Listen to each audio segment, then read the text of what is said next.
Yesterday, all you guys that are on my GetResponse list, you may have gotten several emails from me yesterday. And it was a mistake that I made that caused that. And I want to show you guys that if it'll let us. I want to show you guys what I did that caused that. So in case you're ever faced with this, you'll know what to do. Let's log in here.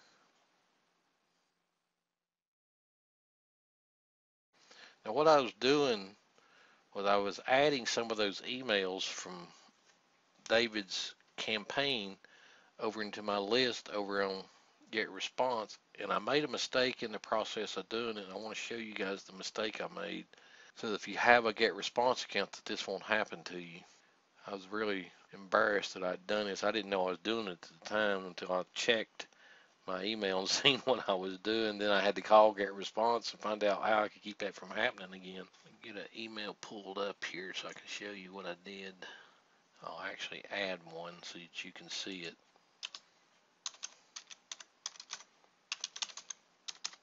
Alright, so I'm going to go down to, where is the list? Right here. This is the list I was working with. I'm going to go into create autoresponder. This one's going to go out on day 12, which is fine. Click on create new email. This is the normal stuff you do in setting up an email. Not doing nothing new here. I don't know what this WebGL thing is, but apparently it's causing problems. We'll enter the subject line. We'll go to next step.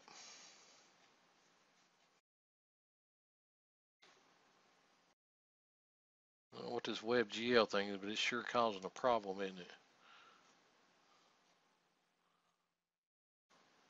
Maybe this is why Chrome has a problem with GetResponse now.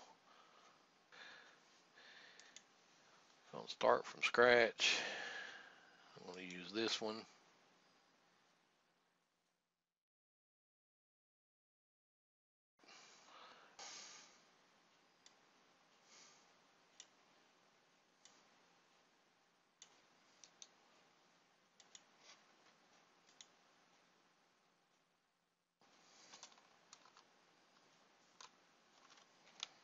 Paste it in.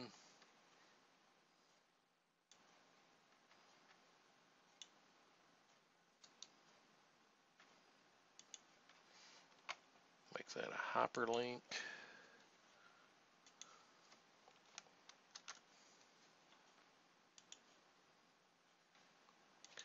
All right, so at this point, all I've done is I've just created a regular email in this campaign like you'd normally do. So I click next step. And this is where things went wrong, right here. It goes back to this page. And of course, it's going to come back and give you the option of going back in and editing it. We'll wait for that to finish.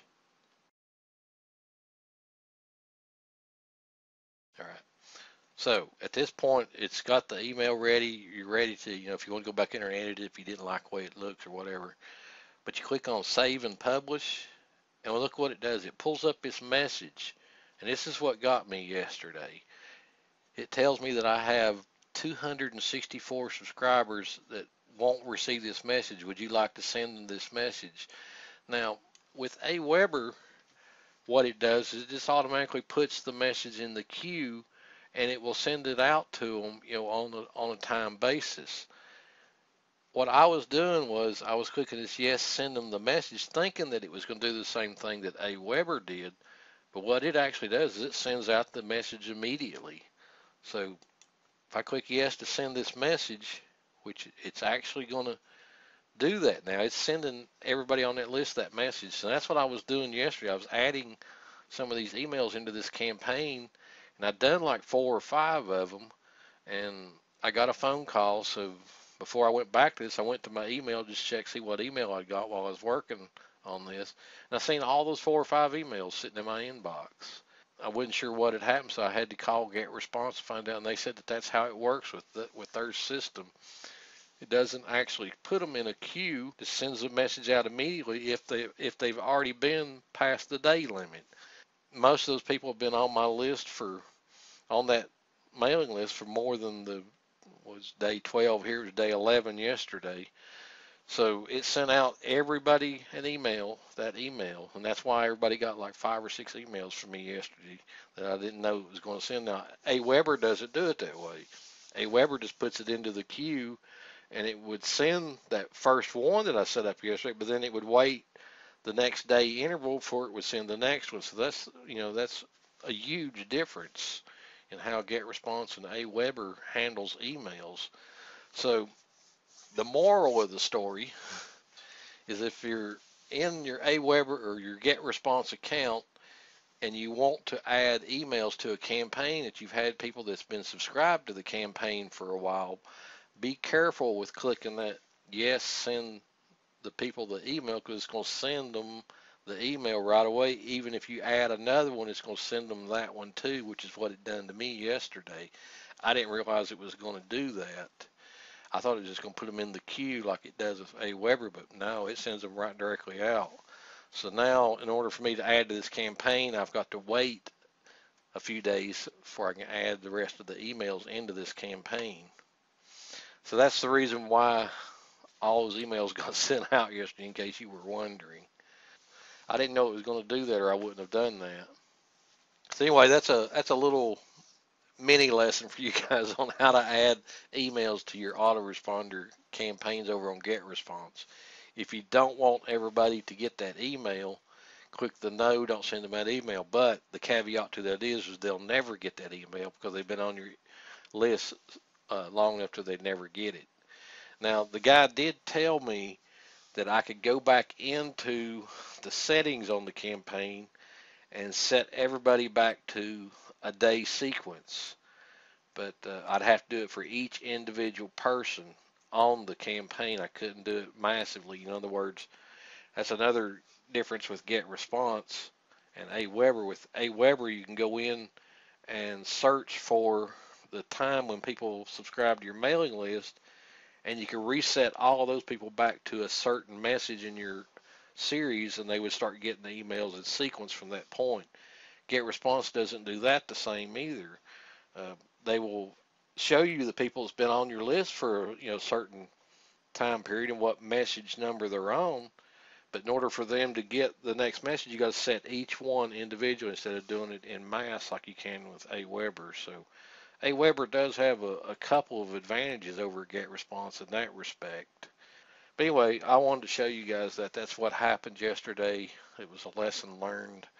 I'm going to try not to ever do that again because it does make people mad if they get too many emails from you in one day. Okay, guys. Well, I'm going to let you go. We were a little over an hour here now. I appreciate you coming to the call. Wednesday, I will be sending out an email for Henry's new product that he's launching. If you want to get the XM Turbo system, that's your chance to get it. Get his product when it first comes out Wednesday. It'll be like $7, and then if you're interested in the XM Turbo, you can go through his funnel and get it at that point. Again, if money's tight, I would recommend David's funnel, even though you do have to wait on the affiliate commissions. It's cheap to get started with, and it does convert. As I showed you there, I've made um, about $500 from it in the last 4 or 5 days, so it is a good converting funnel, but you do have to wait on the commissions. It'll be another 25 days or so before I get that commissions out of that.